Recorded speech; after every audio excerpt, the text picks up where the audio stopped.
नमस्कार मित्रांनो, मी विनोद गोयल, राणा सुजी, तालुका मालेगाव, जिल्हा वाशिम.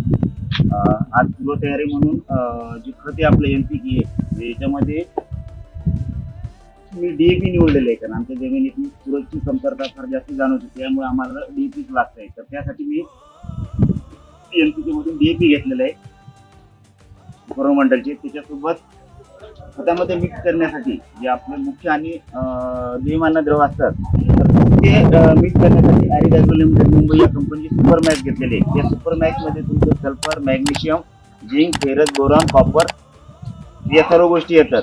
कारण आपण देताना काय करतो की भरपूर शेतकरी फक्त प्लेन सल्फर देतात. तर प्लेन सल्फर न देता सर्व गोष्टी मिक्स असलेले हे जे सुपर मॅक्स हे जर दिलं तर आपल्या पिकाला कोणत्याच अन्नद्रव्याची डिफिशियन्सी राहत नाही आणि पिकाची चांगल्या प्रकारे वाढ होते आणि पिकाला कोणी अन्नद्रव्याची डिफिशियन्सी येत नाही. तर त्यासाठी मी दरवर्षी पूर्वतयारी म्हणून खतामध्ये सुपर मॅक्स मिक्स करून ठेवते.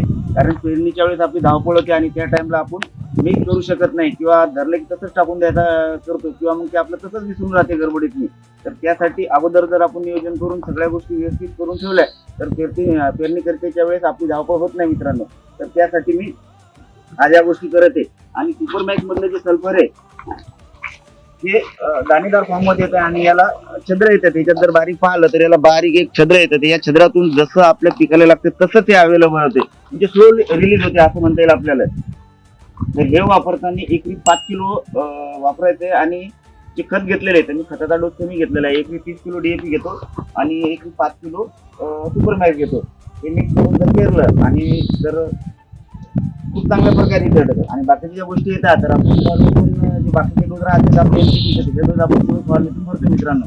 तर अशा प्रकारे मी माझं पूर्व तयारी म्हणून आज खतामध्ये सुपर मॅक्स मिक्स करून ठेवत आहे. धन्यवाद. एरीज एग्रो लिमिटेड, बेहतर फसल बेहतर कल.